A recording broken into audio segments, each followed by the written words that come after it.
Good evening, ladies and gentlemen, and welcome to another panel discussion here at Poplar Hill Baptist Church. Again, we're located at 234 East Sherburne Avenue in Beaufort, Georgia. We are excited tonight because we are sharing with you in a youth exposure.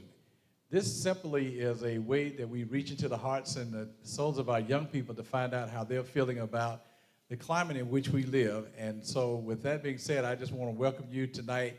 And thank you all for being here. Those that are looking and listening online, we thank you for taking out time of your busy schedules to call in, add input, and to share anything that's on your heart tonight for our elected officials, our county officials, as well as our law enforcement here in Gwinnett County. We have a great host of people that will be sharing with us tonight, and we just appreciate you being in attendance. Let me also thank my co-host, Mr. Jonathan Holmes, who's also with us tonight, and he'll talk about our project that we have here in the city of Beaufort. Mr. Jonathan Holmes. Thank you, Pastor Headd. So when everything as a community, we really wanted to connect, Pastor Headd and I got together and established Beaufort Forward together. And what does that mean? It's about our future, and we're here basically for the future of our kids that are here. But also on a personal note, as I was thinking about this really means a lot to me, because Friday of this week, I became a grandfather. And what do I want out of it? What are my dreams for my grandchild? It's the same thing that tonight we need to dream for the kids and dream for the youth of our county, but also for our future. And so to me, I feel like we need to be able to address tough subjects. We need to make sure we are able to add the dream that we want for our kids and grandkids, and it's about a legacy. So I encourage you for us to have tough conversations, and let's fulfill the dream that we all set to be when we were born and make sure the future of our kids are fantastic. Thank you, Jonathan. I think we can make that a reality by continuing to work together and looking forward to the future. Tonight, we're going to ask Reverend Washington if he would come in and introduce us to our panelists as well as our lovely moderators for this evening. Again, thank you for viewing and being a part of our Exposium. You're at Poplar Hill Baptist Church, a Christ-centered church where love is the greatest. Reverend Washington. Thank you, Pastor Headd. Again, we welcome you to Poplar Hill Missionary Baptist Church. Our motto, our theme, what governs us is that we are a Christ-centered church where love is the greatest. I am so happy and so very proud that we can get the community and its leaders to recognize that there is a plight that we need to adhere to. With that being said, let me introduce our panelists for this evening. To my immediate right, we have Tyler Lee. Tyler is a student at Peachtree Corners, very heavily involved in our advocacy for better student government. We also have Tony Lockhart. Tony Lockhart is with the Gwinnett Public School System. Next to him, we have our very own Commissioner, Marlene Foskey. Marlene Foskey is the Commissioner for District 4. Next to her, we have Major McDowell. Major McDowell representing the Gwinnett Public Police Department. Next to him, we have our very own Sheriff Kibo Taylor. And next to him, we have Malik Clark. Malik Clark is a graduate of South Gwinnett High on his way to Vanderbilt. For our moderators, I would like to introduce, starting with our distinguished State Representative Donna McLeod. Next to her, Poplar Hill's very own Avery Mitchell. Again, we welcome you. We thank you for taking the time out to be a part of this here. Such a vital moment in our upcoming history. Consider this, if you will. Thank you.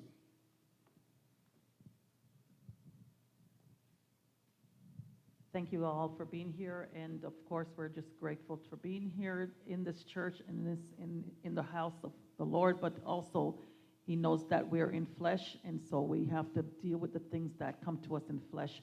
I'm going to start with you, Tyler, because I know that you had contacted me about 3 weeks ago, just in fear as a young person, just in fear of the way things are going, and just in fear of going to school because of gun violence. And so I just wanted you kind of just talk about how you've been feeling and why you've been feeling that way. It is on. Do you mind if I stand up? So my name is Tyler Lee. I'm rising sophomore at Peachtree Ridge High School, and I'm an elected member of the student council there. And 3,500 out of 3,500 students, they've elected me to serve as their voice in the school and outside of the school, and that is why I'm here to represent all of the students that, whether they did or did not cast their ballots for me. And so I just wanted to say that thank you, Representative McLeod, Reverend Washington, and Pastor Headd for organizing this, youth Exposium. And so I just wanted to say I contacted State Representative Donna McLeod to sort of express the sentiment of the students at my school. And they were saying that they were scared what happened in Uvalde and what continues to happen and can be prevented. And so I wanted to assure them and let them know that this county is going to work as hard as possible to make sure that what happened in Uvalde does not happen here. Because at the end of the day, it stops with us. The students at Gwinnett County Public Schools, we are affected by this type of violence, whether it is outside of the schools or inside of the schools. And so I just wanted to give them a voice and make sure that they knew that they were represented well. And I would say a lot of great community leaders came out to the press conference a couple weeks ago, and I'm forever grateful. So, Thank you, Tyler. I think there's several leaders here, but let me talk first to Malik. I wanted to give you guys the first voices because we're the adults and we should be protecting you. And so I just want to give you guys the first voice. And I want to ask you the same thing.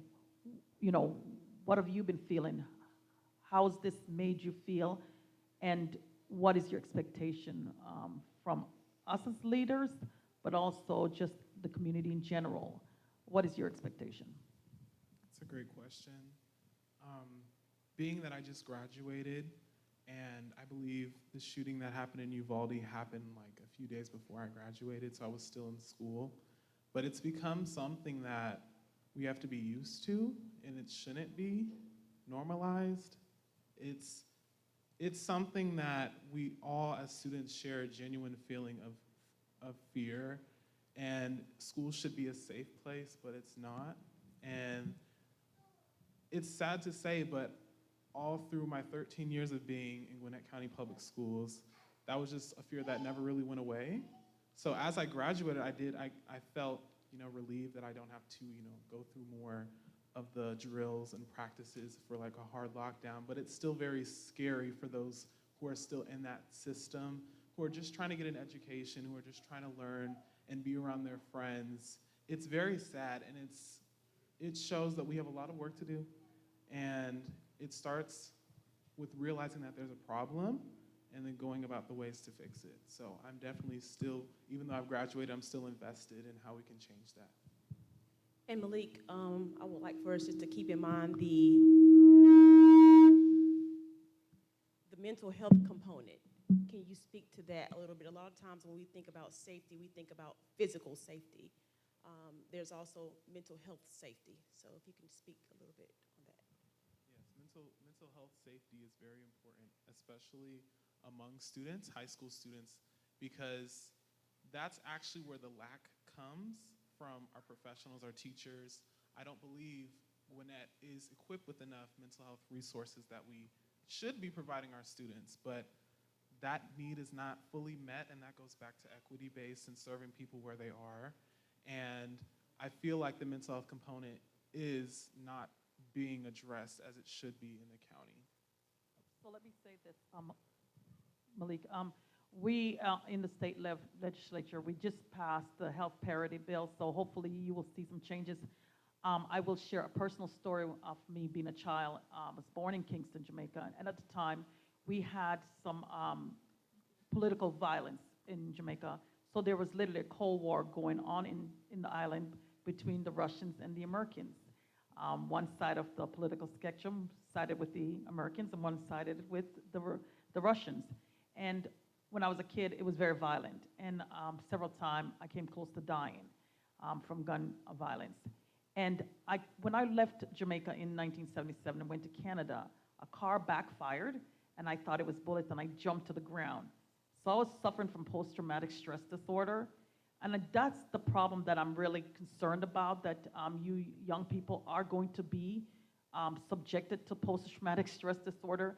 And that health component is so very important to making sure that you guys do not feel that way. I'm going to ask the sheriff on his side, as one that is in part of law enforcement, and making sure that our, not just the everyday folks, but that our children, and it's kind of hard because, you know, this is a school, we still want our kids to have a life as a student and not feel like they're in a jail. So what is it that you're doing in your capacity to help that situation?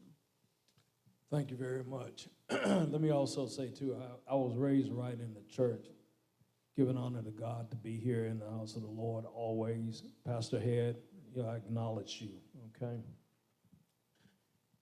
When you look at, I think the best way I can put it is, and my daughter always get on to me, and she's sitting out here watching, I call it it's a wheel. It's a Ferris wheel. And any and everything that we do out here, one cog fits in with another, okay? So when we're talking about gun violence, when we're talking about mental health, and when we're talking about, you know, different measures that we can take to make sure that our kids are safe, you can't take anything off the table, okay? You can't take anything off the table. And let me say it this way here, too. I appreciate what y'all did for mental health. Okay, I appreciate that. But there's still a lot more that needs to be done. There's a lot more that needs to be done at the state level, the federal level, and even at the local level as to what we can do to address mental health. Because if you look at, you know, if you start to peel that onion back, mental health is behind all of what we deal with here. So what we're doing is, I think my chief got with you yesterday, correct? We're going back, we're going to take a look at, you know, several different things. We're going to look at planning. We're going to take a look at, you know, is our plan safe? You know, is the logistics of what we're doing, is it feasible what we're doing? Are we properly equipped, okay? Are we coordinating enough to make sure that we got a good response if we were to have an event here, okay? And to make sure that, you know, we have proper communications. Now, I've been out of the game for a minute, but we have to go back in and make sure that we're updating all of, you know, whatever plans that we may have in place. We've got to update those plans and make sure that, you know, that we're ready for 2022. I'm going to go to Major McDowell. The Uvalde shooting, we saw a situation where later on the time frame from when the shooting happened was going on, and law enforcement coming into the building and not doing anything. One of the things that is concerning is that you guys, that's your job, right? You're paid to serve and protect the general public. And in the school shooting where someone had an automatic weapon, it would appear that the police officers were afraid to go further in because of the capacity of these guns to kill in a very large amount of people in a very short amount of time. So tell me what it is that the police department, do you guys have a plan of action if this should happen? God forbid, I do not want that, and I think that Gwinnett County is an awesome place and that we've done a great job in making people feel comfortable in this county. But if it should happen, is there a plan for how the department would react to this? So first of all, one of the worst things that I have to deal with as a police officer, and Sheriff Taylor and Tony, you've worked with before, can attest this as well, is hearing or seeing what other departments, how they handled situations, both individually and as a department. And it's one of the things when people come up to you and ask you, well, what would you have done? Because I can't attest or say for sure what the folks down there in Uvalde did or did not do. By all accounts, it looks like some things didn't get done. That's within the scope of our training now, ever since Columbine in 1999 and Jonesboro before that in 1998. We have been working as a police department, and basically the whole profession, how we're going to respond to what we call an immediate active threat. Typically that's a shooter, but it can be any other type of violence that's going on. So one of the things we learned from Columbine especially is that the old standard tactics, and I spent 14 years on SWAT, and it just changed in the middle of my time while I was on SWAT, is it went from contain it all, call SWAT, to we can't wait for SWAT to get there. With Gwinnett, as fast as I can get an entire team there, half an hour to 45 minutes, really I can get majority of the team there, that's not quick enough. So tactics have developed since then, how we respond. So we teach, a rapid and immediate deployment. We send as many officers as we've got available to the scene, whatever it is, and we're not just talking about schools, it's going to be a business or any kind of other place where it can be out in the open even. We've had a couple of those situations as well, where we send everybody. We teach everybody to go immediately to the threat.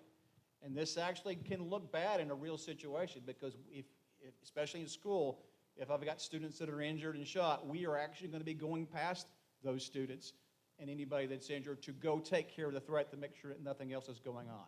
So some of the things that have evolved with all that is that, although it's been available for years, is we allow and have a patrol rifle program, which means the officers hopefully are at least as well equipped as with a bad guy, because most of what you see now is with AR-15 style weapons. I started out on a revolver. You remember those, right? A 6-shot revolver. We went to semi-automatic pistols, but that still is no match for what we're typically seeing in this situation. So we have programs where we allow officers to be equipped and trained with a better weapon system. The tactic of going there and going right to the threat, we train in the academy. In fact, they're doing this tomorrow. I'm sending some people to help with that, to where we train this in the academy and we periodically train after that.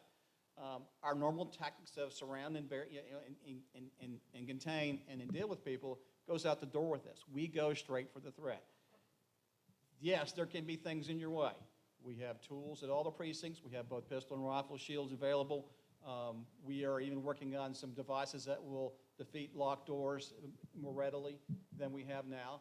The whole idea, though, is to get there as quickly as possible. So it seems like they did not do that. Now, there may have been some other control and command issues there that I'm not aware of, and I keep seeing it. Like I said, I don't want to throw anybody under the bus, but it does look like there may have been a breakdown there. Part of it may be the isolation of the location and the availability of trained personnel dealing with that, but they did get them there at some point. Here in Gwinnett County, and if we have an active shooter situation, you can expect to see dozens of police officers there within minutes. And they're not going to all be Gwinnett County police officers, because what will happen is, if I put it out right now across the street here at Beaufort High School, I will see officers from Mohawk County, I will see officers from Forsyth County, I'll see officers from another state, more than likely, maybe even, it's amazing how many people come when they hear the call. The first officer that gets there, he's going in. And we are trained, that's why we train, and that's what we expect to happen.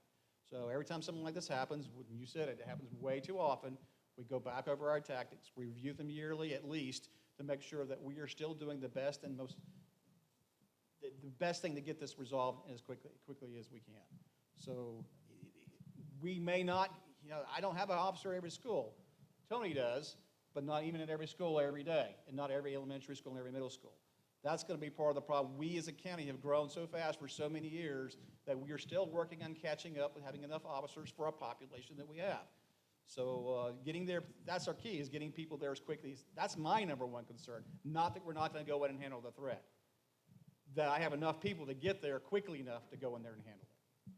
And the code would be an active shooter, and getting enough people there in a timely way is the first priority. Yes. And then making sure that you understand the situation that's going on the ground as to what you'll need weaponry-wise. Hopefully you'll bring those with you at a time. And but I'm glad that we're done. Like I said, I do not want to have this issue. We've had threats in the schools in Gwinnett County. So, I think obviously prevention is going to be the best cure if we can. But I thank you for addressing my question. I appreciate that. Do you want to? Can I say something real quick? Sure. We don't want to box ourselves in and say, when we get enough people there, okay? When you get there, you go, okay? And I think it's called hasty teams. I've been out of the game for a minute. But as soon as you get, enough people to create a team, or if it's just two, you go to that threat. And again, I'm, like Trout, I don't want to throw anybody under the bus, but you're gonna have to have good, effective communications to let people know who's in there, who's coming in next, so that, you know, you're not, you know, faced with friendly fire. But Tony can talk a little bit more about, you know, what you guys discussed yesterday. I think it was I heard that it was a very good meeting, a very good productive meeting as to what we're looking to try to do to move forward on this thing. Yes, thank you, Sheriff. Yeah, in regards to Gwinnett County School Police, with our officers, we do train in that same manner. Our officers are trained to go towards the threat. No matter what, you may be the only officer in that school, you are going to go and engage that threat. That is your job, that is your responsibility, and we enforce it that you have to put your life on the line. Officer, you may die, you may get injured, severely injured, going to take on that threat, but that is your job and your responsibility. So yes, we train with that. Referencing what Sheriff Taylor had said, yes, we had a meeting the other day talking about all the agencies in Gwinnett County getting together and continuing to reinforce the active threat training and how can we improve, what do we need to change and do to be more efficient. And I will say this, a few years ago we did an active shooter drill up at Mill Creek High School, and it involved an enormous amount of jurisdictions, not just in Gwinnett County but also outside of Gwinnett County, like Trapp was talking about, Major McDowell from Hall County and so forth. The citizens of Gwinnett County, the parents of Gwinnett County, the students of Gwinnett County are in such a huge advantage. The relationships that are among Gwinnett County law enforcement, first responders, it's extremely, extremely unique. You do not get a lot of close relationships like this in other counties. So many of us, I mean, I got Sheriff Taylor's phone number, you know, Chief McClure's, any one of us could pick up that phone and call in the middle of the night. I'll give a prime example. After Uvalde happened, I think it happened on a Tuesday. Tuesday night, I sent a text message out to all of the chiefs and the Chief Atwater over at the Sheriff's Department and said, ladies, gentlemen, I need help with coverage at our schools with enforced patrols. I had instantaneous text messages from chiefs saying, what do you need? Tell us what schools you need. We're there to help.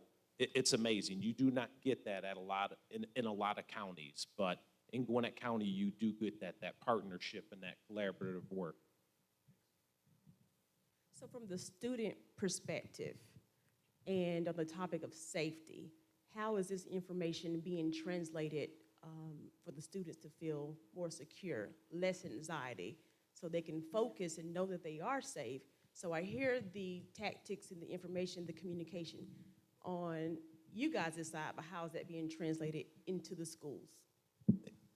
Yeah, great question. It's very difficult. We were just talking right before we went live and everything that all of us need to come together and break down our barriers that, oh, you're Gwinnett County government, you're Gwinnett Police, we're the schools. All of us need to come together, but because individuals sitting in here watching online, I can guarantee almost everyone has a child that is in some type of school setting. You're a parent, you're a grandparent, you're a aunt, an uncle, or, you know, like I said, it's your child actually in school. So yes, it's a matter of us coming together and figuring out what we need to do collaboratively together, and also not just, you know, all these officials, but pulling in the students. And what do you need? Because they're also the boots on the ground that we say. They're the ones that are exposed to this. What do we need to come together? And Representative McLeod, you put a great point. There's that fine line between security and it being a school and then it being a military compound. And it is, because then student Tyler, right? Yeah, then Tyler, he doesn't feel comfortable coming to school because now I'm walking into a military base. So that's what makes it very difficult. And then also, you know, leading into the social emotional aspect of our kids and so forth, and how individuals are struggling with mental issues and being able to get them services and so forth. Hey, I don't mean to hog up, but let me just say one other thing. You know, when we go back and we're looking at the root of what we're talking about, and I'm getting ready to give a shout out to my commissioner here. because she and I have had a number of conversations about mental health here in Gwinnett County and what to do and how we do it. And she is a strong, strong proponent of mental health. And so we can talk about our plan of actions all day long, but we have to address why we're in the situations where we're at, and that goes back to mental health. So I'm giving my commissioner a shout out right here. Thank you very much. Before Commissioner speaks, I'm going to give her a shout out too. She's my commissioner too. Thank you. But I actually was coming, that was my next question, is to Commissioner Foscu, because you are the executive branch in the county, and you're, like you guys talked about, just the different layers of government in the county, right? So we have all the cities. We have, I think, a total of 16 cities in the county. But the county is basically the purse. And so what you guys choose to fund shows your priorities. So I think it's important for the commissioner to explain to us how the money works and how that money is going to be used to make sure that we do invest in mental health, not just at the state level, but county and city by city. So this is what I'd like to ask Commissioner Foscu. Well, that's actually a broad question, but I'll do the best that I can. One of the things that I really appreciate about Gwinnett County is that we believe in partnerships, and we believe in working with our sheriff and our police, as well as the school system as a community stakeholder. And of course, we listen to the youth as much as possible. So right now, we are going through our budget process, and a lot has to depend on what they ask. We have great relationships, again, with our constitutional office as well as the sheriff. We definitely support what they have asked for in the past, different equipment that they need, and we make sure that the funding is there. There are times when we do have to say no, but it's not usually regarding firearms. It's usually regarding something else. So the whole point is that in a broad scheme of things, that we are going through our budgetary process. It is the chairwoman's budget, always have been. And so through that, we invite citizens to participate in that effort. The budget will be approved not until like latter part of the year, November, December, and then in January of each year is when the commissioners come together and actually vote on that. We work well with Viewpoint Health. Viewpoint Health is one of our sub-recipients that deal with behavior health, and they also apply for funding. So we do look at that, and I just want to share right here as we speak about mental health. Thank you, Sheriff, for that plug for that. There's a lot going on with mental health. We started last year with our police department, the mental health correspondent unit team that actually goes out. We know that the sheriff department also have a mental health task force there. And so mental health is so important. One of the things that we are asking for this year, well, actually Viewpoint Health, because I serve on the board there, is that we're looking to, this is my Viewpoint Health seat now. This is not my commissioner seat, but I'm getting ready to say. We're looking to open up a 24-hour mental health clinic because we know that we could find services up to 5 o'clock in the evenings, but after 5 o'clock is when real issues seem to happen. And so we're looking at that. We're trying to have funding. We're working with Representative Badeau's office trying to get funding for this particular clinic this year. Hopefully that will come through. If it's so, then that's something that we're going to plug in. And also to let everyone know, and Representative McLeod knows this, that effective July 16th, there's a new number that you can call for mental health, which is 988. Instead of calling 911, you can call 988. And if you were to call that number today, then the Georgia crisis line would answer, and it would go to the National Suicide Hotline. But this number is not just for Gwinnett, it's national. So I want to make sure that people know that we are concerned about mental health in everyone, in children and youth, as well as in adults, and we're there, and if we can partner together, then that's what we want to do. And one last thing, Gwinnett County is about not only partnerships, we care about our residents, we care about our young people, we really do want to help. It's not a soundbite, it's what we really mean. Thank you, Commissioner Foscu. It's been probably a little bit over 2 years when we had the conversation about the fact that I felt personally that police officers were being burdened with things they shouldn't be burdened with, especially people in mental health crisis. And so we had talked about, having an officer being called out, because I actually had that issue with a constituent that was sleeping in the post office. And it was very concerning to me. And when I called the police officers, they didn't have the resource at the time. So I went, of course, I pushed, as I often do, to make sure that when calls were sent out, that somebody went along with these officers. I wanted to know where is the status on that? Is that now happening all the time, or is it, depending on the call itself? What is the status for, it could be either you or Major Let me Dow. jump in first and then definitely want you to respond too. One of the things in Gwinnett County is that we're the county and we have county police. We also, as you mentioned, 16 cities.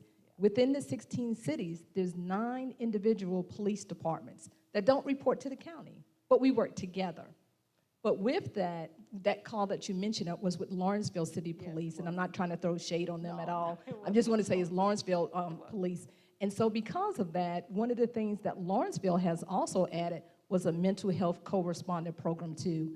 What we did when we were talking about budgeting earlier, we budgeted to make sure that with the co-respondent program that we will have a clinician, a licensed clinician, partnering with one of our police officers at each one of our 6 precincts. And that was a good way to toss it to you. So yes, that, again, you pointed out it's one of those things where we're always having to figure out what other agencies did and how we can say, well, we don't do it quite that way. But part of the thing we do, almost every call we go to deals with someone having some sort of crisis, whether it's emotional and there's a reason we're there, and a lot of people are having that mental health issue. So the program she's talking about is that we have officers that have been assigned to our behavioral health unit who have a licensed clinician with them, and they're typically, they're modified shift during the week because we have 3 of them in place right now. In fact, one of my officers from North Precinct went to be in that unit. They have a licensed clinician that rides with them in the car, and they help us respond to people who are in mental health crises. Because obviously we as the Gwinnett County Police Department, we go to everything. You call 911, we are going. It doesn't matter what it is. If you've got a 3-year-old who won't listen, whatever it is, we're going to go out and try and deal with it to the best of our ability. And that's one of the things we pride ourselves on, is we handle everything. We do see some of the cities that might not be as responsive to that. But as far as the behavioral health unit goes, is that, and they're already paying great dividends, is because when we go out to these calls, obviously someone like me, who's been here 33 years, I've had to deal with a lot of people in crisis.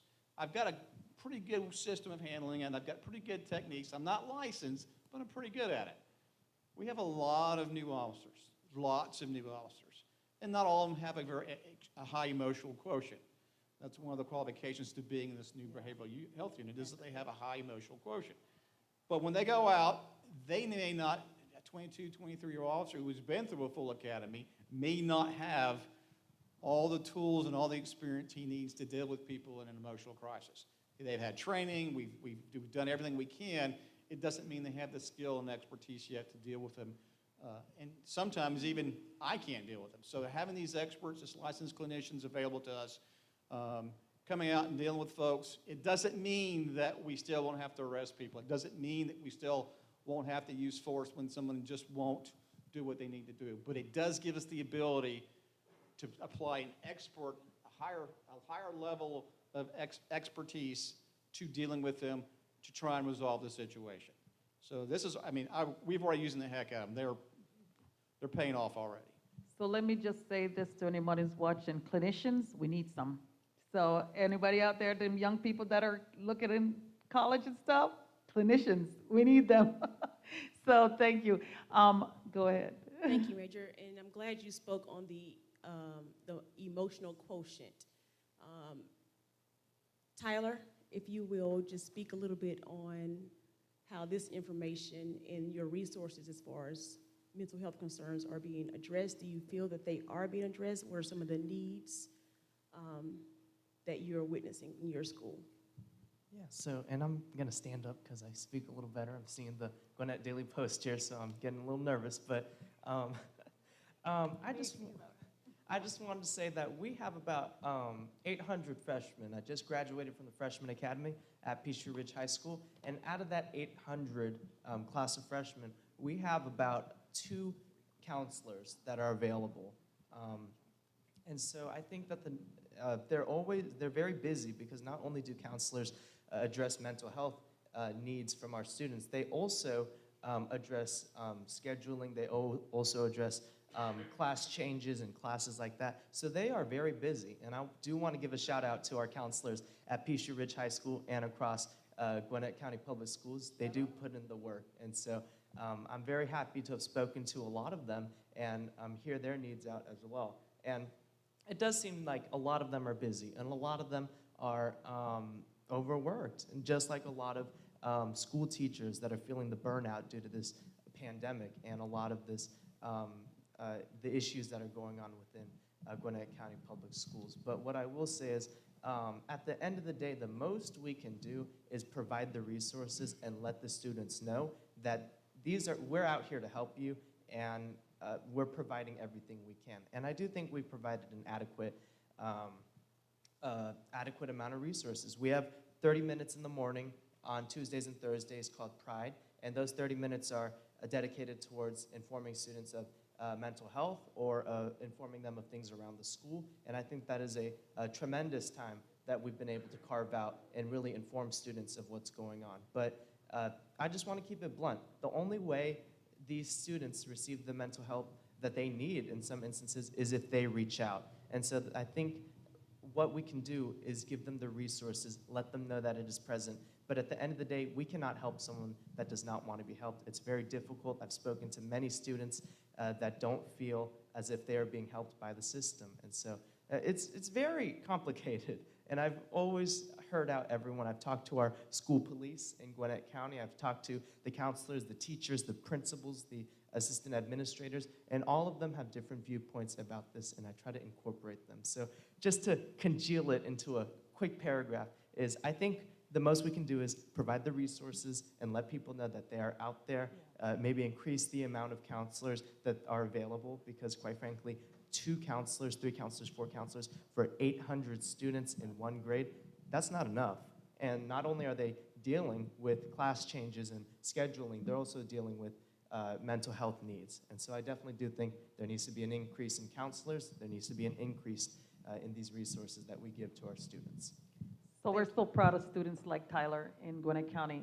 And we can also look out for counselors too. Anybody looking for, finishing up school, counselors are also a good career to get into too. So I'm going to call on Judge Harris to just talk to us about youth, how youth are struggling, not just with the fact that they could get into trouble with the law, but how are we looking at them differently between mass shooting and our young people ending up in the court system?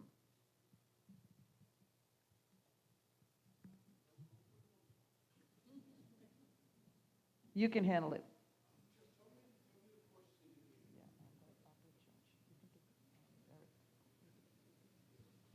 So the question is, we have a lot of our young people are struggling, right, with mental health and sometimes other issues that end up in the court system.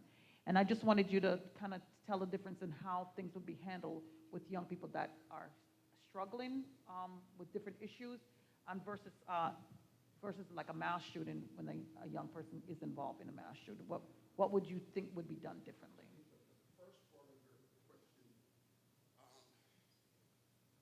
I hate these microphones. But I think the first part of your question is, what will we do in the court system? It would be wonderful once we get them there. The problem is the ones that don't make it there. So that's where you see the mass shootings and all those things. But if I got a kid in court, or a grown-up for that matter, that I think has some mental health issues or something, I can order a psychological evaluation. We have a person on staff at juvenile court that can do a quick mental health evaluation. So once they get there, I think they're in great hands. But getting them there and not having them, have to feel they have to shoot up the school to get some attention, it's just that exposure toll. I'm not sure how we translate that to the school system, but once they get to court, I can't say all sorts of resources, but I can call Viewpoint Health. We have a person on staff, and I have some drug court coordinators, some mental health coordinators. We actually have a mental health court program in Gwinnett County. Judge Waller is the one that handles that. I handle drug court. And then we have actually a family treatment court where, I mean, like the whole family has to deal with that. And Judge Duncan does, I don't know which court, but one of them as well. So it's in Superior Court as well as juvenile court.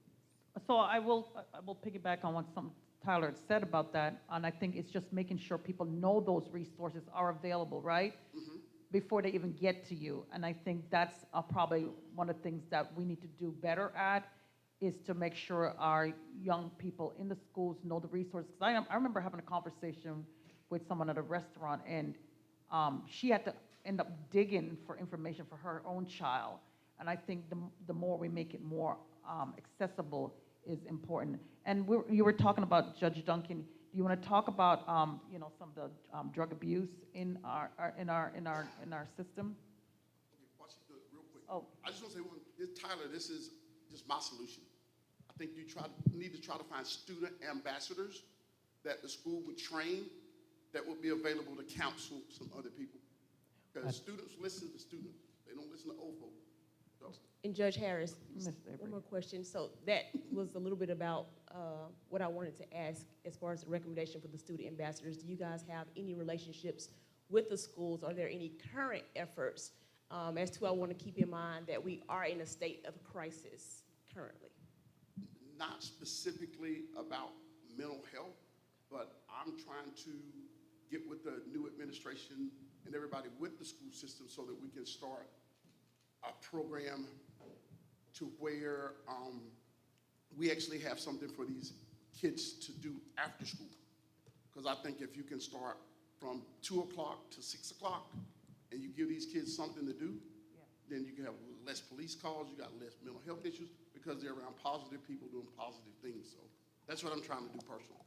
Thank you, Judge. I think it's important that this whole stakeholder conversation is critical because we're in a moment that is really critical and there is no separation anymore. We're in this together, and as adults, our first priority is to make sure that we protect the children in our care so they can become adults that will be functioning and do positive things for this country, the state, and all the cities around them. So thank you so much.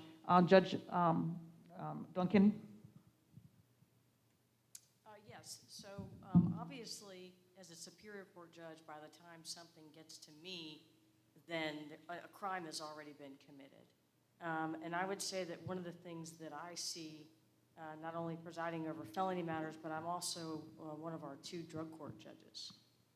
And drug court is an amazing program where people that suffer with substance abuse and sometimes mental health issues, we have a program that rather than incarcerate them, it's a 21-month, 5-phase program where we help them not only rehabilitate and recover from substance abuse, but we help them with trauma therapy, group therapy, individual counseling, to help them get to the root of whatever the issues are, whether it's a mental health issue, whether it's a chemical addiction, and then we also try to help them overcome whatever their other obstacles are, whether it's homelessness, or a lack of employment, a lack of education, sometimes them having to just overcome a prior felony record.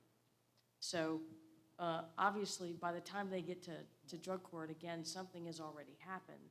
But one of the things that over the years of working with drug court and doing that is we've seen that a lot of the root of some of these problems is where people do suffer from mental health disorders and they aren't able or are not getting the proper treatment.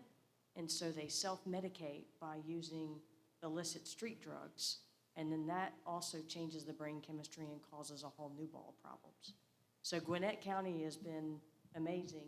As Judge Harris said, we have mental health court, drug court, veterans court, DUI court. We have a number of courts, systems and programs that are in place to help the citizens that do ultimately get to court try to overcome those obstacles and barriers. And they get the treatment that they need, and with a big partnership from Viewpoint Health. Thank you, Judge Duncan. I think at the end of the day, like you said, by the time they come to you, it's a little bit, something's already gone pretty wrong. And I really do hope that all of us in this room and those of us that are in elected office and those of us that are serving the entire county really take this seriously, that we kind of try to minimize, we're not going to get rid of all of it, but if we can try to minimize that need at the court system, it's going to be better, because obviously a protective citizen is a much better one than one that's incarcerated. Thank you so much, Judge Duncan. Yes, ma'am. Representative McLeod, on that last note, the overall goal should be that the young people or adults never even get to court. We have to have programs, it is my belief, that we have to have programs in place before it even gets to the legal system. And that's where I think we can make the biggest difference, by coming together with the different entities that's here on the stage. Can I add something?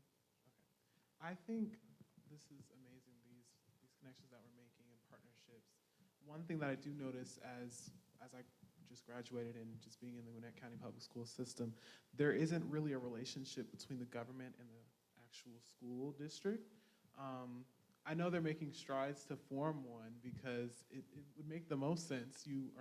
There's a government and a school district providing education and resources to students in a government full of several different entities. But one of the things that I learned, or just from hearing from Tyler, which is great at what they're doing at Peachtree Ridge. I graduated from South Gwinnett High School, which is Southern Gwinnett. And I just have to say that while Gwinnett is very diverse, our schools are very diverse, but also at the same time, the resources aren't as where they should be, if that makes any sense. Like that resource that you have at Peachtree Ridge, being able to have those 30 minutes of time to talk about that's also not as available at a school like South Gwinnett, where it's predominantly African American and people of color. It's not, the same resources aren't as there as they would be in Northern Gwinnett. And I've noticed that, and I want to know how we can fix that, because it's important. Can I just jump in on that? What you're speaking of, Malik, is exactly what diversity, equity, and inclusion is. And we know that we struggle, or there are challenges throughout Gwinnett, whether in the school system or no matter what, regarding equity. And what you just stated is absolutely true. I don't have any data to support that, but just through the parents and things like that. And so we do have a relationship that we county government, we do have a relationship that we do work with the school system, but it's always been at a higher level that the public may not see. But we make sure that we partner. And now, of course, with the previous superintendent and the superintendent now, we still work together, and you're going to see a lot more of that, because we have to come together. And that's one of the reasons why a platform like now, the space that we're using today in this moment in time, is so important, and is one of the things and one of the reasons why we're here tonight. Just talking to Pastor Headd and Popular Hill, and just hearing and sharing what a concern was, and look at what we have tonight. But behind the scenes, we are doing that. And the other thing with county government, we don't want to overstep our bounds with the school system. It's different setups, different rules that may come into place, but we are always working behind the scenes with our school board, with the administration, but it may be done quietly. Perhaps we just need to be out in the public a little bit more.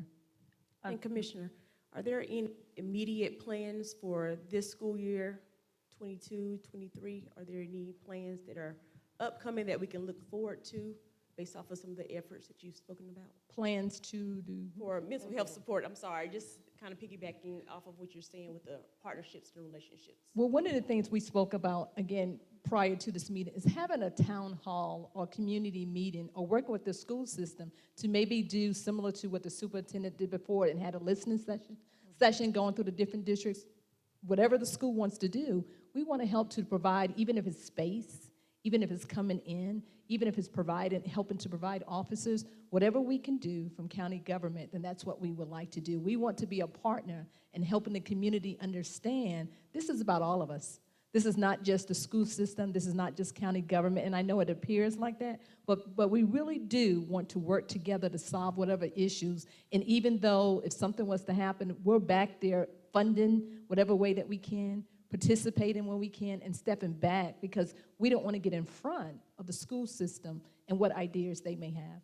I will say that the superintendent of schools, as well as the school board, that this is an intentional issue for them, It is one of the issues that have been brought to the forefront, and I know that it's being addressed. So I do think that communication will be important to making sure that the general public who pays the bills actually is informed of how their money's being used. I was talking to Avery earlier, and I said this is the important part of our government, is that the taxpayers fund their monies should be used for services that they need. And we should always remember that the taxpayer should get a return on their investment. And it is an investment in amongst all of us. So I thank you for that information. We have a question from our audience. Please introduce yourself and state your concern. Hello, my name is Brianna Miller. I work with a lot of youth, particularly here in the church, but they come from across all different school systems within the county and outside of the county as well. I have a lot of concerns. I'm gonna step back. I don't need a mic. I have a lot of concerns because right now I'm an occupational therapy assistant student, and so I'm learning about a lot of different things of how all of our life intersects. We're all cross sections of things, and so one of the first questions I have is, what actionable ways are you guys going to increase health literacy and mental health literacy and health promotion, mental health promotion, aside from just in the schools, but also in the community, because oftentimes parents influence what the students do. So what ways are you guys planning on or increasing the actions that you already have? Can I start that one? On my mental health task force, I have a licensed clinical professional. We also have a psychologist that's also on staff. And what they've done is we've created a curriculum. It's an 80-hour course to where we're putting that training out to other officers and deputies, whoever wants to come in and get that training that's in law enforcement. And it has already been approved by post. So we're just putting that together, putting the classes together.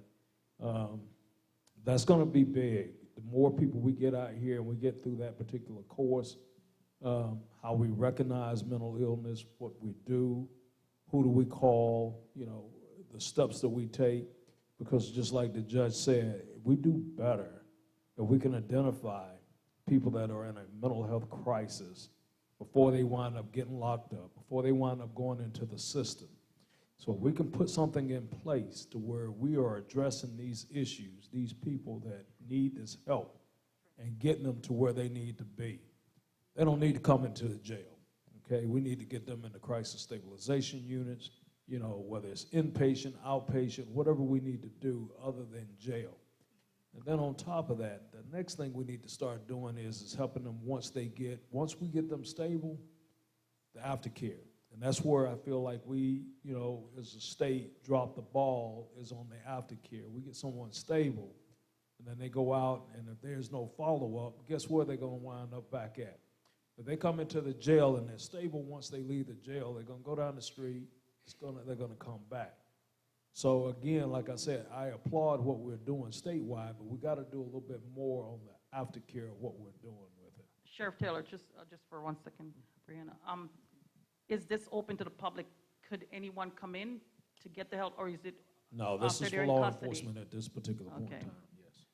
I know one of the things that I did personally, I led an effort in May. May was AAPI Awareness Month. And so we actually had a summit or panelists that was held at the Water Tower. And one of the reasons why we had that during that month is because people in that community came to me and said, hey, since COVID happened, there was a family that had had 5 suicides.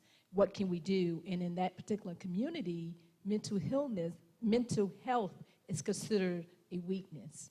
And so we wanted to do something about it, and so we came together. What would help is when groups, no matter who they are, come and say, hey, Commissioner, this is happening on this side, because we have a county of 964,000 people. We don't have all the answers. And we have had different meetings on different topics, and guess what? Nobody shows up. And so we want to make sure, we want to be intentional in helping to solve certain issues so that we can make sure whoever needs that help, the people show. But if you ever want to volunteer with Gwinnett County, contact me. Definitely I will. I'm very passionate about mental health. statement. I think that oftentimes, depending on where you're located in the county, it's where you get the help. And a lot of times in minority communities, specifically in older generations, no offense, older generations, reaching out for help is Seasoned generations. yes, seasoned. Asking for help is a sign of weakness. And so there's that shame that is often stipulated with asking for help, and on top of that with mental health. So creating those spaces is awesome, and I hope to see it equitably sourced throughout the county, because like this gentleman on the end said, he's from South Gwinnett. A lot of times when I drive through there aren't as many equitable resources, and you guys are often working so hard, and because we're almost a county of 1 million people, we can only spread ourselves so thin, and you guys can only spread yourself so thin, so I know that that is what's working. My next question is, I know there was a mention of youth ambassadors, and oftentimes with first aid care, there's a certification element. Would the qualifications for becoming a student ambassador for these, would they include mental health first aid as well? Can I go back to your second question and let someone else answer that? I forgot to mention also, one of the things we're doing in Gwinnett County is we're creating a Gwinnett One Stop. It's going to be in downtown Lawrenceville, and it will have resources where people can come, whether it's veteran, mental health, or other resources, senior services and stuff like that. And so that's coming. We are using the American Rescue Plan Act to build that. So it has to be built before 2026. That's all I know. It has to be built before then. But the point of what I wanted you to know is that we hear you, and we know that we want to make sure that we have resources available. And we're not only doing it right there, but we are improving some of our resources at a Centerville One Stop. So we are coming to the south of Gwinnett to make sure that those are similar resources that would be down there too. And again, because of the funding, it will be down before 2026. Now, somebody else can answer. Oh, sorry, I can restate the question. My question is essentially, with student ambassadors that was proposed, or just an idea on the table, would there be mental health first aid that's taught and these students would get certified in, as well as counselors, educators, and law enforcement for that? Yeah, I can take a stab at that question. Excuse me. In regards to the ambassadors, wonderful idea. I know there's probably some privacy issues that need to be considered also in regards to that, you know, HIPAA or anything like that and so forth. But I think definitely being able to explore an option like that is something feasible. In regards to, you know, mental help and so forth, or a fellow student being in mental crisis, what we also have to get out is the message that as a student, as a friend, do not be afraid to, if you see a friend, another student in mental crisis, don't be afraid to approach someone else, to an adult, to a counselor, the nurse, something like that, and say, hey, my friend Tyler here is having a situation. He's exhibiting signs I'm really concerned about. I think sometimes we get concerned and we're like, well, I don't want to say anything and so forth. And really, instead of helping, you're hurting. And I would just like to say that is 100% correct. We have a lot of students that struggle and are apprehensive to reach out because they don't think that the school or a trusted adult is able to help with that sort of thing. So for everyone that is watching and is here in person, if you are having a situation that you think you cannot deal with on your own, it is always the best course, the best course of action to speak to someone you know and trust. Thank you. So thank you, Sheriff, for commenting on the training. So that's an aspect that we really would like to expound, and hopefully optional is good, but requirements are even better in certain cases, as well as having that training for teachers and other professionals towards prevention and safety. Okay, we have another question. If I could jump in there real quick, in regards to talking about training for officers, I know our department, our school resource officers, and I believe a lot of the county officers and deputies also, there's a 40-hour course called CIT, Crisis Intervention Training, and our officers go through that training, and it puts them, there's practicals that they have to go through, there's classroom that they have to go through, And then also there's in-field. They actually have to go to a facility and engage with individuals that are in a mental facility and so forth. So that's, and partially on our end too, we need to get that information out so the general public knows what training our officers go through. And like I said, you think of how many officers, a 40-hour course dedicated specifically to crisis intervention training. So we started implementing the crisis intervention training program, which is put on by POST. That's the State Police Officer Standards and Training Council. We started that last year as a requirement during the academy. So all our recruits coming out of the academy now go through the whole 40-hour block that he was talking about.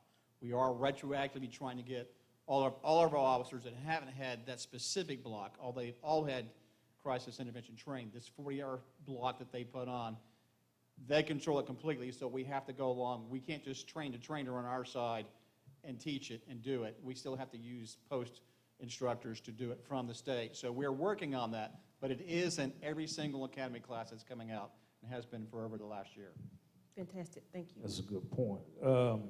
We're doing the same thing, but also too, as I'm working with civilians, people out in the private sector, where we're looking to bring in different professionals that they give us the CIT training. I went through the CIT training, but I felt like it's better, for us if we get, especially the command staff, through some additional training. Law enforcement training is good, it's great, but the private sector has always been taking the lead on everything, and we've always been reactionary, trying to play catch up. So that's one of the things that we're looking to try to get accomplished over there. Alrighty, good evening. My name is Carmen Benjamin. I'm a rising sophomore at Mercer University. However, I am a native of Gwinnett and graduated from Mountain View High School in 2021. So my first question is as follows. As we know that there's a legislation that just passed with permitless carry legislation by the governor. We know that firearms at this rate can get into the arms of anybody, including the youth. However, what I'm noticing as an intern in probate court, in which we do in the Vital Records Department, we do weapons carry, I see that there's no mental health evaluation when the person registers for the license, even though they don't have to. But my thing is, I've been noticing in the conversation that you all have been having, we're working around mental health except for when it's time to get into the real issue.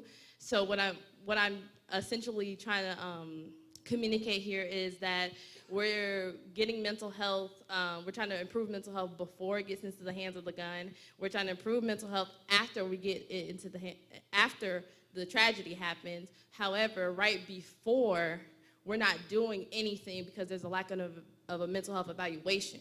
So how are you all kind of working with that, especially with the permitless carry and how the increase of weapons can be in schools at this point? Can I just quickly say something before we go any further? I'm sure they have some opinion, but one of the things I will urge everyone to do is vote. This particular law was one that was not supported by every legislator.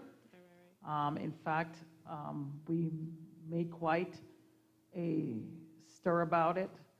It is serious, and we took an oath to serve and to protect, and not having those kind of barriers or any kind of guardrails is just dangerous. So I urge everyone, a new administration would certainly be handy come November. You all can do what you need to do next. I just want to comment and just thank Carmen for the question. I'm not going to answer it, but I'm going to give you a shout out here. Carmen is one of the young people who came through the Gwinnett County, our first program this summer called Career Starts From Here. And what we did was we used American Rescue Plan Act, and we end up hiring 75 young people from the month of May into, I think, this Friday. But with that, you can see what we did was we exposed them to different departments that was in Gwinnett County, over 17 different departments, so we thank our staff. But here she's saying that she interned with the probate court, and now she's ready to ask us questions, as she should, rightly so. So thank you. So somebody want to answer that? I mean, there's no one answer to what you just said. You know, there's a lot. Once you peel that onion back, there's a lot to that particular law. And what we failed to address is what was on the books before they even came. You know, it was a news flash, okay, about what they did. But I'm going to say this. You're young, okay? Back when we had the protests, and you remember when we were out there when the George Floyd, all those young folks, man, it was so good to see young people like yourself passionate about what you were doing. And what I kept trying to get these kids to do, and y'all, forgive me for calling you kids, I know that you're adults, but just work with me here. Young adults, thank you. My daughter's gonna get me when this is all over. When you can get people to follow you and rally the way that you did, once you get finished with that, go right on over to the voting place and go vote. Okay? We got an election coming up here that is vital. We hear about all of the stuff on the national level. Counsel that. Put a pin to that. We need to be who is our governor, our state reps, our local people, our local commissioners, okay? That's where it starts at. So if you can get people to gather together, and I'm not going to sit here and tell you who to vote for. I'm not going to tell you what to vote for. Go vote, okay? And I would just like to add, yes, I know I'm not probably the person to speak on this, but your vote does matter. There was a state Senate race in this county, State Senate District 7, and out of 11,000 plus votes casted, the primary in that race was only determined by 76 votes. And so your vote really does matter, yes. But repeat your question. My question is basically, what are you all doing to, I guess, touch into that mental health before it gets into the before the gun gets into the hands of the individual? What's the assessment process prior to licensing or, you know? I don't think that. And that's the issue. That's the issue. That's why I said vote. Did you have another question? Do you have another question? I'm supposed to ask one, but I do have another one. Hold on. Okay. So as for education, the education department, I know that you all cannot bring back critical race theory, but I'm here to let you know that I'm advocating for it on behalf of the African American community. Because as an African American female, knowing my history has helped with my identity, and especially in school. You're in school for 12 years, so you have to connect. That's the environment in which I'm going to find myself in. So my lack of history is just saying that we can learn this, but I can't learn about me, and I'm here to learn about me and get my education. So is it possible, and I know like sometimes can't change this and that, but to have some group outside of the education department that would foster education to teach these, I'm going to just say it, the African American students, what they're missing so they can find themselves, just as I was fortunate to learn myself. I guess being an employee of Gwinnett County Public School System, do you know you can sign up to be a speaker at board meetings? Yes. There's your opportunity right there. There's your platform just like this to get your voice heard, to be able to go to a Gwinnett County Public School board meeting, monthly board meeting, and sign up to be a speaker, and you'll have an allotted amount of time and express your concern, what you would like to see. I'd like to make a proposal for this, and that's your opportunity right there. So let me address critical race theory. It is something that's usually taught at the university, college level. Right. And really all it is asking critically to look at race in this country and what it has produced and what it has done. Right. The fact that this country was not founded only on the principle that all men are created equally. It was not. At the time, there were human beings in bondage. And acknowledging and really putting a pin on that and explaining just what it was, this commerce of human beings, needs to be taught, and that's not about critical race theory, that's teaching American history. And I think that is something that the schools can definitely make sure that they're teaching is American history in a factual way. I remember going to take my test to become a citizen of this country, and if you started with the book that was given to me, you would think that the Constitution was first and not the Native American Indians. So I will, I'm going to, I don't know if you have another question. I am finished. Thank you Thank so you. much. We're so proud of you. I see Mr. James standing here, and I am not only am I, is that Mr. James? Oh, Mr. Holmes. Mr. Holmes, go right ahead and ask your question. I appreciate it. First of all, I want to thank everybody for being here, all the people in official capacities and all the judges. Appreciate y'all being here. There's a little circle up there, community leaders. And also this is for the youth, is that as community leaders, I want to make sure that, you know, in Gwinnett, we're very proud of leadership from standpoint of the community and what we do. We have a Gwinnett standard. And I want to hear specifically from the youth, because part of it when we started out here is about being safe. And then I want to find out from you specifically, as you've addressed us and as leaders, what do you need to hear from us to feel safe? And how would you like us to have conversations with you? I think that's a great question, especially towards people my age just turning 18, because the first thing I thought when I turned 18 compared to some of my peers was, how do I vote? Like, I wanted to register to vote. That was the first thing I wanted to do. But I think with our community leaders, it's first knowing who they are, because a lot of us are misinformed. We are misguided and not really shown who's there for us. But I do think that we can have more of our community leaders expressing how they feel, because a lot of times it is politically based or politically driven, and it's like, we know that's not how you really feel. We want to feel heard, and we want to feel like you're empathizing with how we feel. And I think that just stems from being blunt and being upfront with how you feel, so we can actually want to listen to you. And it's not from like us being rude or us not wanting to listen. It's just we feel alone a lot of times, and it's because we don't feel heard.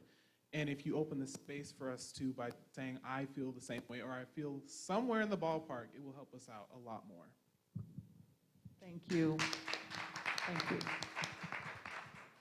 100%, I agree. And I think it is some value to hear how our elected officials feel, and for the students to be able to provide their viewpoints as well.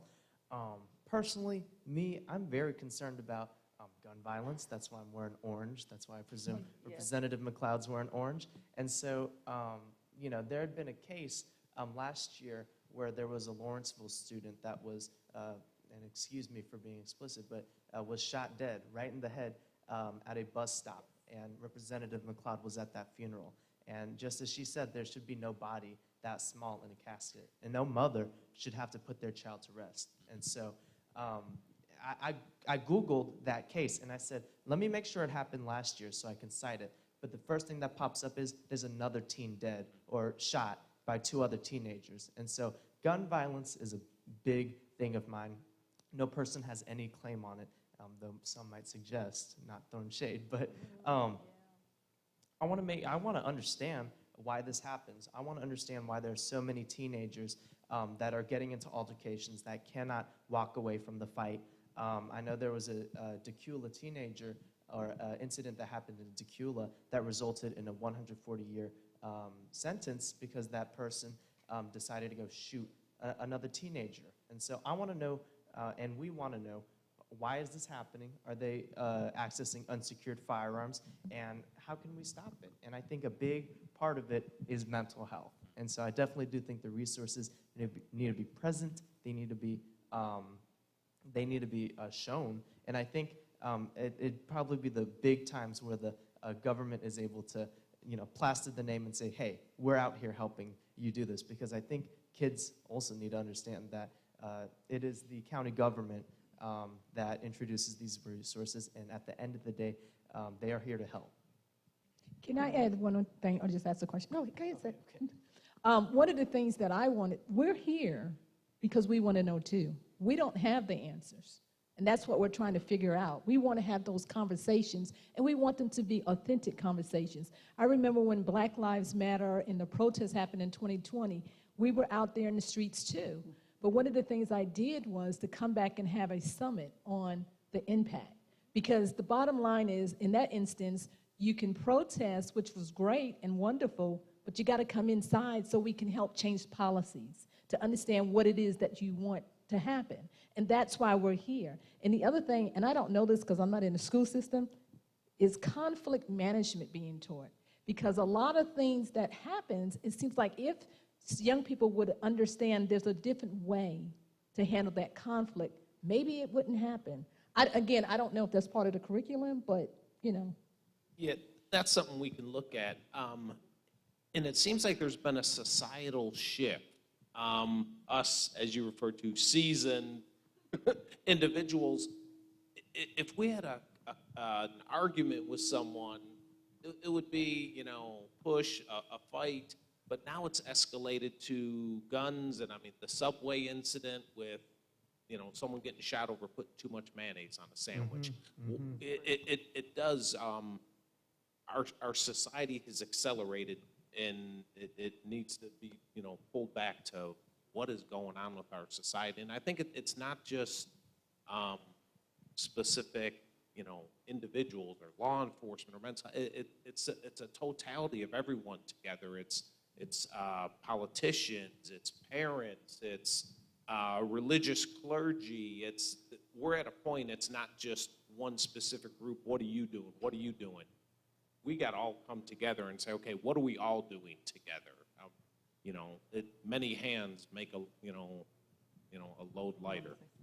If we can hear from Malik and then Mr. Eric Thigpen can come forward. I have to say, Tyler, I went to school with the girl who got sentenced 140 years in prison. And it's part of the problem is I strongly believe that most of the problems, in addition to mental health, stems from social media.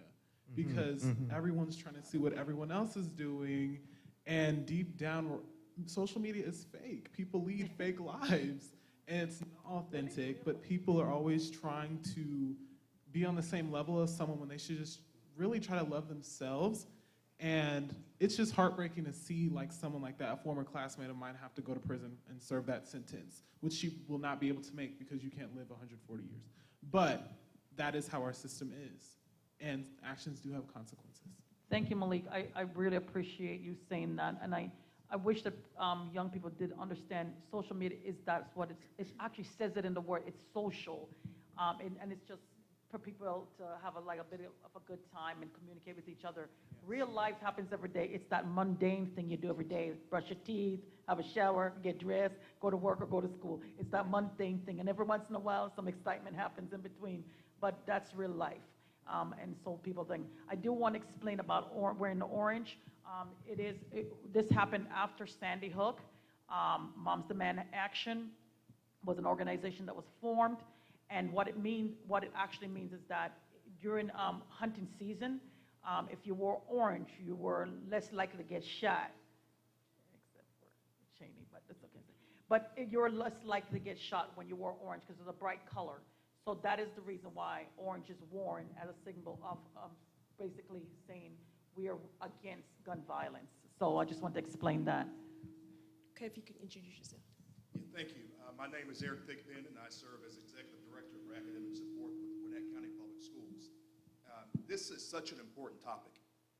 This has really been a focus for our superintendent, Superintendent Watts, as well as our school board. They're passionate about this. We have just rolled out our blueprint for the future, which really speaks to our student voice. And so I just want to take a moment to thank the students again for speaking your truth.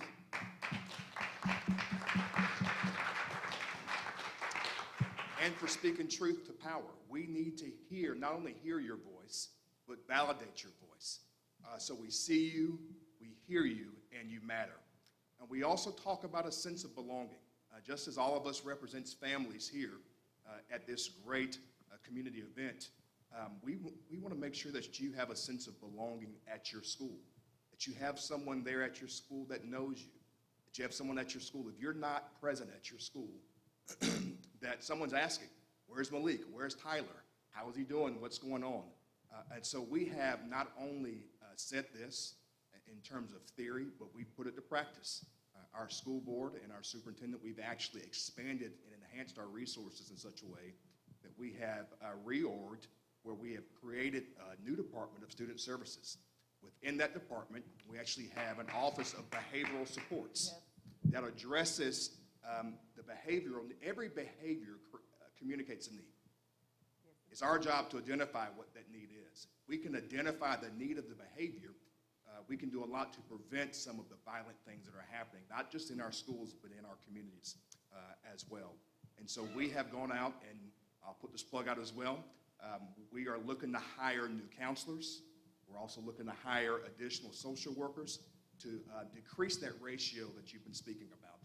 And so we look forward to actually doing that. I think we're hiring about 36 new additional counselors. So we need your help with that so that we can wrap our arms around our students. We also are investing in programs that do address peer conflict resolution, peer mediation. Our counselors are working through our advisement programs with that.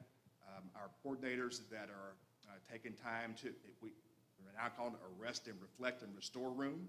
Used to be known as our ISS room, but Rest, Reflect, and Restore will actually be looking to provide opportunities for students in that environment as well. So we have the receipts to actually show that we are investing in this area.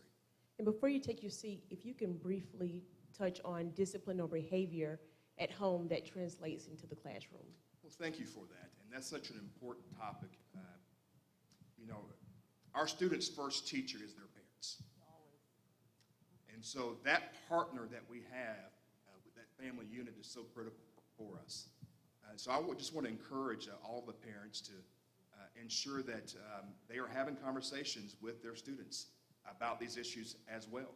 And if they see something, they need to say something. If they see a need, we need to know what that need is. Chief Lockhart will tell you, we get alerts on a nightly basis about things that people have heard in the community. And a lot of those things go untalked about, but we have a pretty high success rate with dealing with the issues that are brought to us because we have the opportunity to then address it. And so I just want to encourage all of our family units to engage with your community school, engage with your administrators, get to know your counselors, get involved in PTA, get involved in school council, come and be present and be seen. Dads, volunteer. We need folks to come in and actually volunteer. People down on the south side of Gwinnett, we need those dads to come in and to be present and to be seen because they can serve as role models. You talk about identity. We need more men that look like me in our schools. And so, again, I encourage each and every parent, each and every family unit to be vigilant, to be strong, to support schools when issues arise, to make sure that students don't feel like they're snitching, but they're actually telling us so that we can keep everybody safe. Thank you, Mr. Thigpen. I am a grandmother in this, I'm a grandma in this county, and you know, that unit is so important. I'm there with my daughter, just making sure that my grandson is safe, but that also he's getting all what he needs from the system. And so I thank you guys, and I like where you're going. I definitely think you guys need to communicate this to the general public so that they feel a little bit more reassured about what the school system is doing and what kind of changes are being made. But I do think that this is very important that we see that progress going on. So I appreciate you being here. Thank you. Good evening. I'm Angelica Stallworth. I'm a rising sophomore at the new high school second year, and he actually kind of addressed a little bit of the stuff I'm going to talk about. But unfortunately, a lot of times African-American students, especially African-American students that come from low-income households, they don't feel supported by their teachers, and that they feel that their teacher doesn't believe that they have potential to be successful. And that causes these students to give up on themselves and their education at a very early stage in their high school career. So my question is, what are you doing to ensure that African American students feel supported by the staff and by their teachers just as supported as their white peers are? Mr. Thigpen. While he's coming back to the mic to answer that, since that's a question, one of the things that I've done in the past and I would do in the future is that I actually go out to all of the high schools, middle schools, and elementary schools that's in my district. Because I want the administrators to know that county government support what they're doing. And then, as you know, that we have a youth ambassador program. And with that, we select youth to apply during the summertime. And so we try to show them how county government operates. My point is, and the other thing is when schools invite me out, and they do, because I'm going to go speak to Grayson August 3rd when school starts. My point is, if you invite us out, if you talk with us, even as legislators and as policy makers, then we partner with the school system so that we can hear their concern, your concerns, but also the administrators' concerns, because sometimes they need answers, or most of the time they need answers too. So go ahead. Thank you so much for your question, and I really think this speaks to equity, giving students what they need. And so we know that certain students need different things. And so we are looking to address not just meeting the needs of our African-American students, but also our Asian students, our Hispanic students, as well our students that are bilingual. As we do that, we need to hear from the community in terms of what those needs are. So we know from a human resources standpoint, identity matters. We know that representation matters. So our students need to see people that look like them in positions of power and positions that can influence. But we also know that curriculum matters and content matters. And so we are addressing those things. We have a GEMS oversight process. It's our process that anybody in the community can come sign up to actually review curriculum. And so their history lessons, our history classes right now, social studies classes that are being reviewed, language arts classes that are being reviewed as well. And I invite you and encourage you to be a part of that. Also, as Chief Lockhart said, I would encourage you to also come to our school board meetings and to speak to our school board about your concerns with that as well. And as Representative McLeod said, we're doing some things that we probably need to talk a little bit more about, but I'd be happy to speak with you more in detail about your concerns with that. Thank you. Thank you so much for coming and asking.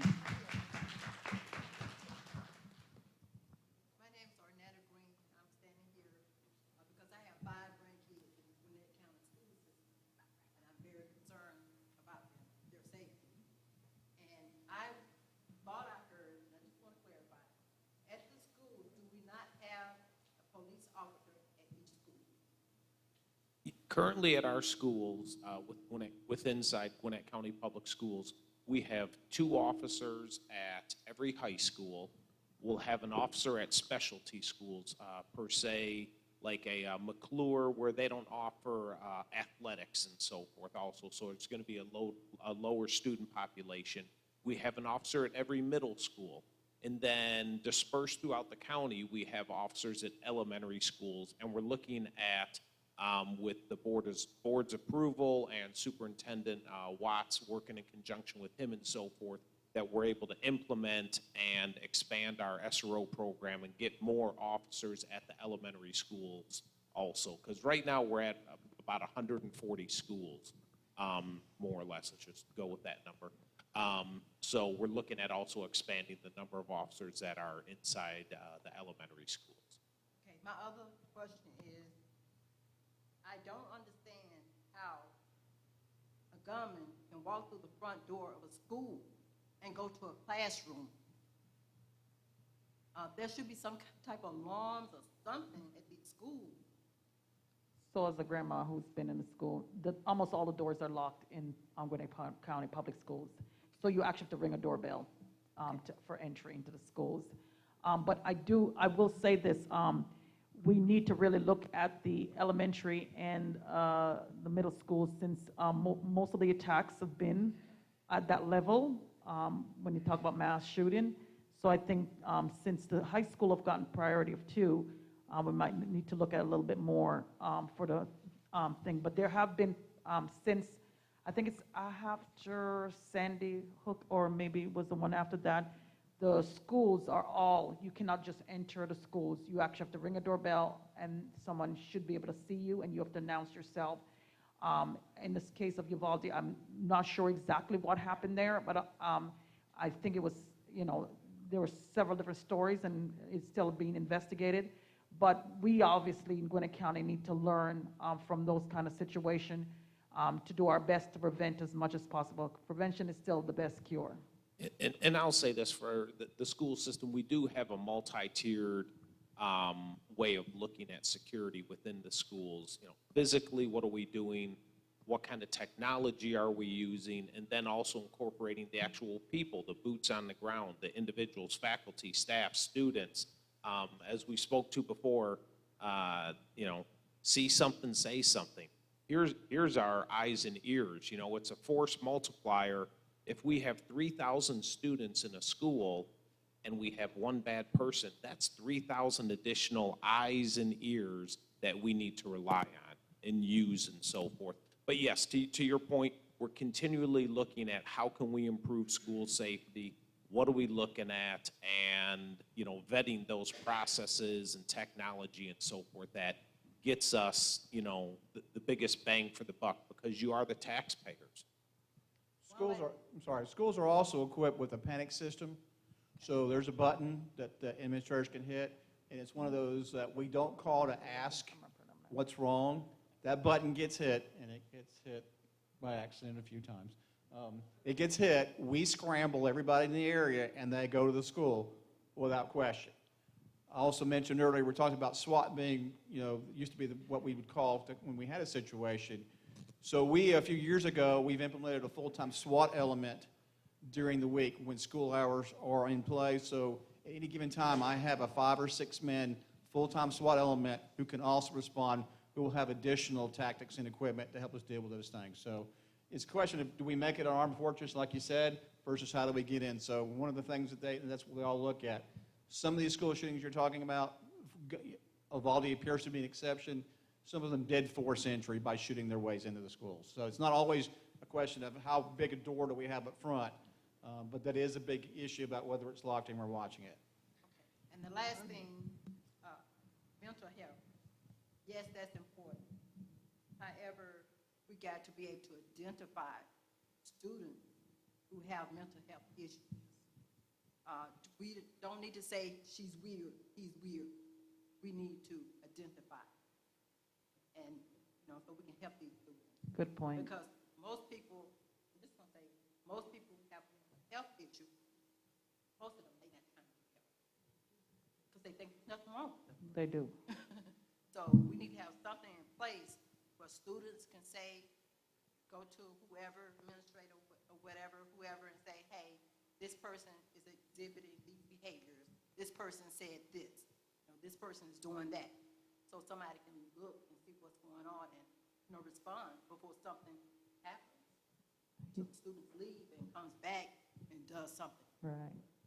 Thank you so much. We've had a very, very, very informative discussion and interactive discussion, and I hope this is not the last one, but we have come to the end. I know it's been pretty interesting, and everybody would probably want to go on a little bit longer, but for time purposes, we said 8:30, so we want to thank everyone for coming out. Pastor Headd, did you want to say?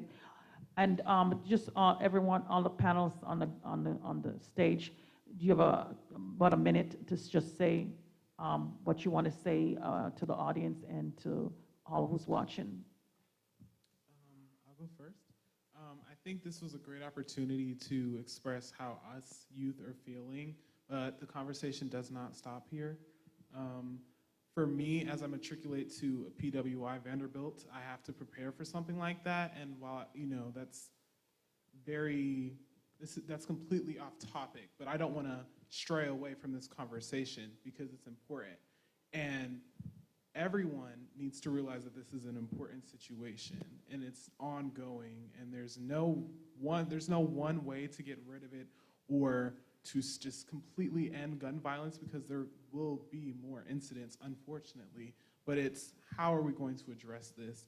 And I do notice that throughout this very detailed and in-depth conversation we had. We didn't really touch on how we are going to prevent more gun violence situations, but that's why this conversation doesn't stop here. So vote, yes, please vote. That's all I had to say, thank you. I was going to let him go first, and then we. I just wanted to say this discussion was extremely informative for me, and I hope everyone else. And I want to thank the people that were involved in organizing it. Representative McLeod informed me of it. Reverend Washington extended the invite, and so I'm grateful that everyone came out and is watching online. If you take away just one thing, I want to take away what Tony said is that it's not a law enforcement issue, it's not a leadership issue, it's an everybody's issue here. And this is great to have these conversations, okay? And I think we need to come back in and have another conversation at another time. But then we also need to start moving these conversations into planning. Okay, and then from planning, then we got to start looking at what actions are we going to take as a whole, not just as an individual. We all got our own individual responsibilities, but, you know, what can we do together as a whole? So I would like to see this move from conversation to planning to action. As a police department, I think we do a great job as responding to and investigating crime issues in our county. You guys probably, especially you, Tyler, identified, how do we predict when someone's going to do something like this? Homicides and domestic violence are the two things that no amount of statistical gathering, no amount of research, you know, thinking ahead, looking at the patterns, we can predict. So we do, and we react. We solve almost 100% of all our homicides all the time, but it's too late then. So if we can figure that out before it happens, we'll make a lot of money. One of the things that I always say is we are much better working together. And to have this kind of conversation is meaningful. But we have to, just like you said, Sheriff, we need to have a plan and we need to have action. And I will say, even on behalf of our commissioners, we're ready to come to the table too with everyone and to partner. And one of the reasons why is this is our community. We want to take care of our community. We want our students to feel safe. We want our administrators to feel safe. We want our faculty to feel safe. We want to feel safe to even go into a grocery store even on a Sunday. And so we have to have these conversations, but we also have to have an action. But I just want you to know from county government perspective, we want to be at the table and in the room when you have the conversation. Yes, one of the best things that I'm taking away from this that happened was immediately I sat down here in the first 10 seconds, we had the conversation saying we need to get together and start talking more. And that in itself right there is that we're not independent, we're not on this island by ourselves. We break down those barriers, you know, political, you know, religious, gun rights, no gun, whichever it is, you need to, you know, be willing to talk to other people and help come up with some solutions. And one last thing. Thank you again, Pastor Headd, Popular Hill Baptist Church, Reverend Washington. For putting this on. Reverend Headd, did you want to say anything finally? So, thank you, Pastor Headd. So one of the things, welcome to Buford, obviously, Buford 4 together. And Commissioner Foskey kind of stole my sermon, shall we say, as far as us working together. And I think, too, as citizens, I want to make sure we challenge each other because, to me, we've got people that do their job daily on an exceptional basis. The judges, the elected officials, the educators, law enforcement, everybody, commissioners, they've stepped up to do their part. It's now our part. It's now our time to step up and make sure we work together to work in arm in arm, and we build Gwinnett that we want to have, and also keep our community safe and love on each other, and don't accept halfway. Gwinnett is not halfway, and we're not doing things halfway. So thank you. Thank you for being here. Pastor Headd, it's your turn. Thank you, Jonathan. And thank you, panelists, for being here. I appreciate your your response to come and be a part of this forum tonight, and that is so desperately needed. Being a pastor, I hear all the complaints, I hear the concerns, I hear the fears, I hear the anxiety. I see the funerals, go and attend the funerals. I have to preach the funerals, and so they are very real.